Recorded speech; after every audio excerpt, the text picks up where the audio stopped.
Tonight, the extreme weather triple threat impacting millions across the country. In the Midwest, severe weather triggering these flash floods. A powerful tornado. Extreme heat putting some 17 million people at risk nationwide. And near the Grand Canyon, this wildfire exploding in size in just 24 hours. In Texas, growing questions about why critical alerts were not set out to warn people about the deadly flood threat. How many lives do we have to lose in order for them to fix the system? And the new flood threat for the region tonight. President Trump threatening new tariffs on two of the U.S.'s biggest trading partners. What it could mean for the prices you pay. Plus, the president on the offense against one of his critics.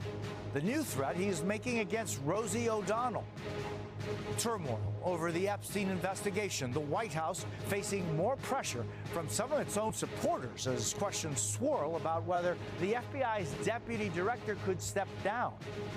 Fallout from a judge's new ruling limiting some immigration efforts, and what Democratic lawmakers say they saw inside a controversial detention facility. New questions tonight about the death of a 20-year-old American man in the West Bank. An inside look at how government funding cuts are taking a toll on critical recovery programs. And there's good news tonight about this woman's adventure of a lifetime. This is NBC Nightly News with Jose Diaz-Balart. Good evening. We begin tonight with millions of people under threat of severe weather, from flooding to wildfires and also extreme heat. Heavy rains in Iowa triggered these flash floods, along with an EF2 tornado. That system is now moving through the Midwest tonight. Out west, temperatures are soaring to near record highs, making the battle against this massive fire by the Grand Canyon harder to control. And in Texas, just 1 week after those catastrophic floods, the threat of more rain there today could make the recovery even more difficult. Our team is covering it all tonight. Shaquille Brewster starts us off. In Davenport, Iowa, firefighters seen wading through waist-high water. SUVs left stranded as the heavy rain sparked a rare flash flood emergency Friday night. Literally, all the water just started coming in, coming out. This video showing a portable toilet floating down a residential street. Bro, that is so scary. All part of a system that sent at least an EF2 tornado tearing through parts of the state. Flash flood warnings now in effect in Oklahoma City, where we're already seeing frightening road conditions. From Ohio to western Kentucky tonight, 12 million people under severe weather alerts, with temperatures soaring into triple digits for millions more out west. Parts of the Grand Canyon shut down today as these stunning images show smoke from the Dragon Bravo fire billowing in, forcing evacuations along with the White Sage fire, which exploded to more than 19,000 acres and is 0% contained. It's fast moving, and so that makes it really unpredictable and really hard to contain. Melinda Rich Marshall says she scrambled to evacuate guests and employees and save artifacts from her family-owned Jacob Lake Inn. The fire now just 3 miles from the complex that stood for more than 100 years. Love for our family history, for the legacy that my great-grandparents started. Meanwhile, smoky air blocking out the sun in Minneapolis, where air quality alerts from Canadian wildfires hit Minnesota, Wisconsin, and Michigan. This summer of severe weather not letting up. And Shaquille joins me now. Shaq, you're also tracking reports of multiple people struck by lightning late today. That's right, Jose. This happening at St. Augustine Pier in Florida. Officials saying 3 people were treated, 2 hospitalized, including 1 in critical condition tonight. It's a reminder, local responders say, when you hear thunder, it's best to go inside. Jose? Shaquille Brewster in Chicago, thank you. Also tonight, the threat of even more rain in Texas could make the recovery effort even more difficult there, just 1 week after those devastating floods. Ryan Chandler reports from Kerr County. Underneath the rugged waters of the Guadalupe, the desperate search drives on. Elite forensic divers from across the country giving their time and money to search for bodies. How dangerous is this recovery work? There is a bit of risk to it just because of the visibility. We don't have any visibility at all, so everything's by feel. The work is hard, slow, and heavy. Divers scour muddy water up to 15 feet deep to answer pleas for help from grieving families. He said, please, he said, I don't know where my little girl is, but please just don't stop. And I told him, I said, sir, we won't stop.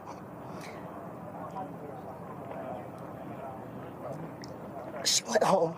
Alongside the search for bodies, the push for answers. Our NBC station in Dallas obtained FEMA records showing that Kerr County did not use a national wireless alert system to send alerts with safety instructions when flooding began. Though the National Weather Service sent a flood warning to cell phones at 1:14 a.m. on July 4th, NWS forecasters cannot give instructions on whether to evacuate. Local officials have to do that. Leslie Kosarek says by the time she and her husband received this alert from a different system that they had to sign up for, roads were already washed away. How many lives do we have to lose in order for them to fix the system? It's broken. Today, these rescuers say, while they don't know how many people are left to find, they did know they had to be there. What made you want to come all the way here from Ohio? It was because of the amount of kids that were lost. We felt the need to come down and do our part, just as Americans helping other Americans is what it's all about. And Ryan joins me now from Center Point, Texas. Ryan, more rain is on the way there. Yeah, Jose, we're watching a flash flood threat for Central Texas, including right where we are. Heavy rain could come down as soon as tonight, Jose. Ryan Chandler in Center Point, Texas. Thank you very much. And don't miss Meet the Press tomorrow when Kristen Welker interviews Homeland Security Secretary Kristi Noem, Wyoming Senator John Barrasso, and Kentucky Governor Andy Beshear. That's tomorrow morning, right here on NBC. President Trump is threatening new tariffs on two of our biggest trading partners, Mexico and the EU. Yamiche Alcindor with more on this new trade war escalation and the impact it could have on the prices we all pay. Tonight, President Trump threatening to impose 30% tariffs on the European Union and Mexico.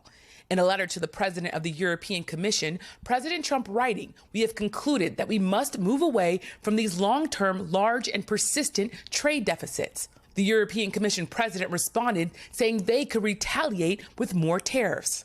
President Trump also writing a letter to Mexico's president, saying Mexico still has not stopped the cartels. Mexican officials pushing back, saying these new tariffs are unfair treatment.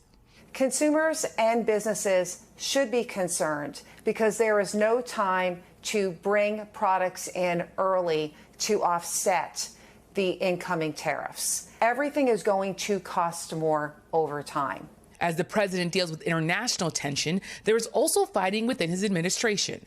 Two sources tell NBC News that Deputy FBI Director Dan Bongino is considering leaving his job after Attorney General Pam Bondi, the DOJ, and FBI issued an unsigned memo this week that said there is no additional evidence to reveal in the case of convicted sex offender Jeffrey Epstein. The memo has enraged many Trump supporters who are accusing this administration of a cover-up. Make some noise if you care about the Jeffrey Epstein scandal. Tonight, President Trump posting online, Attorney General Pam Bondi is doing a fantastic job. We're on one team, MAGA, adding people should not waste time and energy on Jeffrey Epstein. One person who spoke to Bongino telling NBC News that Bongino is threatening to quit and torch Pam unless she's fired. An FBI spokesman did not respond to requests for comment, and the Justice Department declined to comment. Yamiche is traveling with the president, and Yamiche, President Trump is also taking aim at comedian Rosie O'Donnell. That's right. Well, today, President Trump threatened to take away Rosie O'Donnell's U.S. citizenship, though he has no clear legal path to do so. O'Donnell has been a longtime critic of President Trump even before he ran for office. She moved to Ireland in large part because the president was reelected. Jose? Yamiche Alcindor with the president in Warren, New Jersey. Thank you. Now to a major ruling in California. A federal judge is putting new limits on some immigration arrests. Steve Patterson has a story. Protest Friday night in Southern California, part of the latest battle in the political war over President Trump's sweeping immigration enforcement, which on Thursday saw one of its biggest operations yet, with hundreds arrested at 2 California cannabis farms. Then, late last night, a federal judge ruling immigration agents in Southern California may not stop and detain people based solely on their race, language, or line of work. In a temporary restraining order responding to a lawsuit filed over recent arrest, the judge calling it illegal to conduct roving patrols, which identify people based upon race alone, question and detain them without reasonable suspicion that they are in the country without legal status. He's an idiot. I mean, he's frankly an idiot. Today, Homeland Security Secretary Kristi Noem firing back at the judge, who is actually a woman, and vowing to appeal. We have all the right in the world to go out on the streets and to uphold the law and to do what we're going to do. So none of our operations are going to change. Noem's defiance coming as Florida Democratic lawmakers today toured the so-called Alligator Alcatraz, the massive migrant detention camp in the Everglades. Congresswoman Debbie Wasserman Schultz blasting the conditions. The pictures that you've seen don't do it justice. They are essentially packed into cages, wall-to-wall humans, 32 detainees per cage. A back-and-forth struggle over American ideals, today spanning coast to coast. Steve Patterson, NBC News. To the Middle East now, where a 20-year-old American citizen was reportedly killed by Israeli settlers in the West Bank. Matt Bradley reports from Jerusalem. This Palestinian village in the West Bank is mourning two of their own. One was a young American. 20-year-old Saifullah Musalet, born in Florida and visiting relatives, was beaten to death Friday by Israeli settlers, his family said. In a post online, Musalet's family said settlers blocked the ambulance and paramedics from providing life-saving aid for several hours. Officials said a second Palestinian man was shot dead. The State Department confirmed the death of an American and offered its condolences to the man's family. Israeli police said they were looking into the incident. The deaths come amidst a surge of settler violence against Palestinians throughout the West Bank, trying to force Palestinians out. Until 2 weeks ago, this tiny hamlet of Al-Muwarajat was home to a few hundred Bedouin herders. We visited in May just as settlers were ramping up their attacks. Israeli Amir Pansky works for an Israeli organization that monitors settler harassment. Their goal is to push them out of this area. By what? By simply harassment? By violence, harassing, attacking. So this was the village mosque. This is where everybody came to pray until February. It's when nearby settlers came and burned it down. But the settlers weren't finished. The regular harassment continued for months until village residents said the settlers pitched a tent inside the village on July 2nd, brought their animals to graze, and stole from the community. When they were drinking in the house and taking off their clothes, Alia said, we decided we had to leave. But with settler violence increasing, there are few safe places left for them to go. Matt Bradley, NBC News, Al-Muwarajat in the occupied West Bank. Still ahead tonight, Russia launching a massive new attack deep inside Ukraine's territory. Plus, the historic Wimbledon victory in the women's final today. Back now with Russia striking deep inside Ukraine's territory today. Russia launching hundreds of drones and dozens of missiles targeting western Ukraine. It's the fourth major attack from Russia on Ukraine this month in what appears to be escalating attacks. Ukrainian President Zelensky says at least 2 people were killed in a town bordering Romania and that about 20 more people were hurt. Hall of Fame quarterback John Elway has officially been cleared from the investigation into a fatal golf cart accident. It comes months after Jeff Sperbeck, a sports agent and longtime friend of Elway's, died after he fell off a golf cart Elway was driving. Our Denver station, KUSA, reporting that the investigating sheriff's office will make a formal announcement soon. And a rough loss at Wimbledon for American Amanda Anisimova in the women's final. It took Poland's Iga Świątek less than an hour to defeat her. Świątek became the first woman since 1911 to win the Wimbledon final without losing a single set. We're back in a moment with an inside look at how government funding cuts are already impacting recovery programs across the country, how one of them is trying to move forward. Next. Back now with a closer look at the impact from the Department of Government Efficiency. The department says it saved hundreds of millions of dollars through funding cuts. Kate Snow has more on the critical programs that are already feeling the impact and the women who are at risk of losing it all.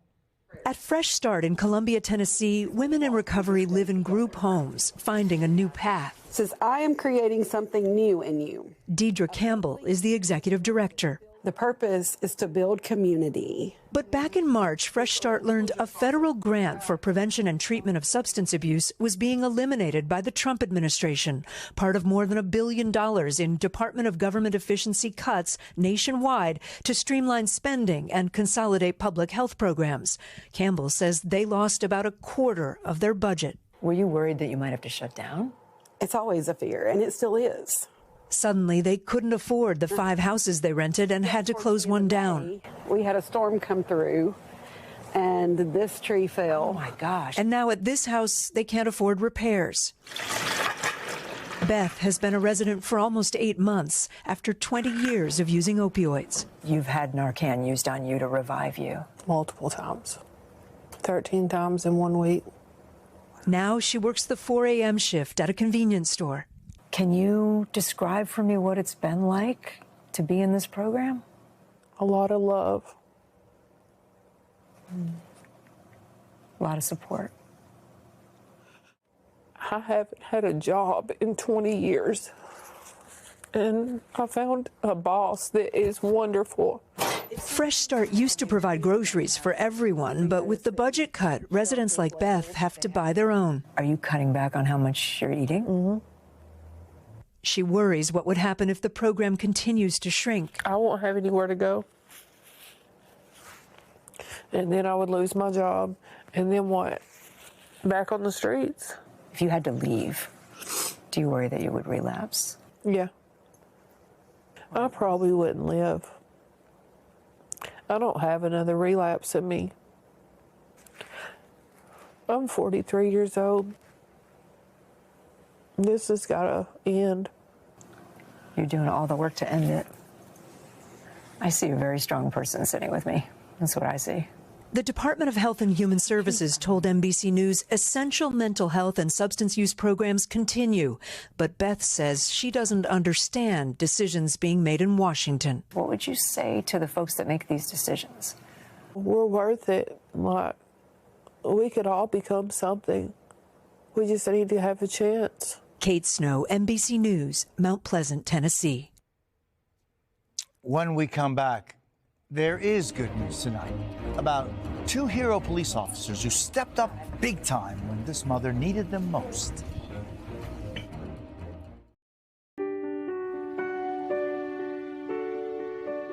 There's good news tonight. So often the good news doesn't get as much attention as the bad, so every Saturday we highlight the many people who spread joy and love, and these are just some of those stories this week. Hi everybody, this is wonderful. You've never seen an 80th birthday like this. That's Anne Swindell ringing in a new decade with a new perspective. This skydiving adventure was a surprise from her family to celebrate her big day. And taking a huge leap of faith over Michigan City, Indiana, with her daughter, Cynthia Bushman, and granddaughter, Samantha. Not bad at all, right? Oh, terrific. It's very flattering that your family includes you and doesn't consider you out of the picture by 80. It's fun to be a cool grandma. For Cynthia, a reminder that new experiences don't have an age limit. Don't ever second guess whether or not you should or you can, because you can, and you should. It was moving.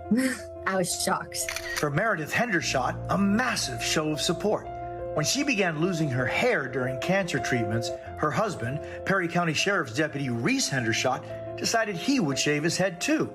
He didn't have much left, bless his heart. But he didn't expect how many of his fellow deputies would join in, along with officers from the nearby Tell City and Cannleton police departments in Indiana. These guys are doing everything they can for me. There's no way they can do anything else more for me. And then they do something like this. It's just amazing. And for Meredith, it meant everything. If you let people love you and you let them in, it's amazing. This kind of love exists everywhere. You just have to open your eyes to see it. And at this hospital, hugs for two heroes. Hours earlier, when Miami-Dade Schools police officer Sofia Blancas was driving on her morning commute, she answered the call to help Lorena Acosta, who was going into labor. I put gloves on. I went to her side of the passenger side, and I sat in front of her, and I was just trying to guide her through it. When Sofia's fellow officer, Melissa Fernandez, heard what was happening on the radio, she jumped into action. As soon as I got there, I'm like, Sofia, what do you need? How can I help? These two officers staying by Lorena's side, helping her welcome her son to the world. When you wake up in the morning, you never think that something like this is gonna happen. I could relate to her because I'm a mother as well. It was an amazing experience. It was emotional and relief to know that they were fine. Sofia and Melissa, grateful to have played such an important role when they were needed most. We never know what's gonna happen and who you're gonna encounter, but at the same time, what comes around goes around. So when you do good, you'll receive good. That's NBC Nightly News for this Saturday. Hallie Jackson will be here tomorrow night. I'm Jose Diaz-Balart. Thank you for the privilege of your time, and good night. Bye. Yeah, happy birthday. Oh, yeah. Beautiful day. We thank you for watching, and remember, stay updated on breaking news and top stories on the NBC News app or watch live on our YouTube channel.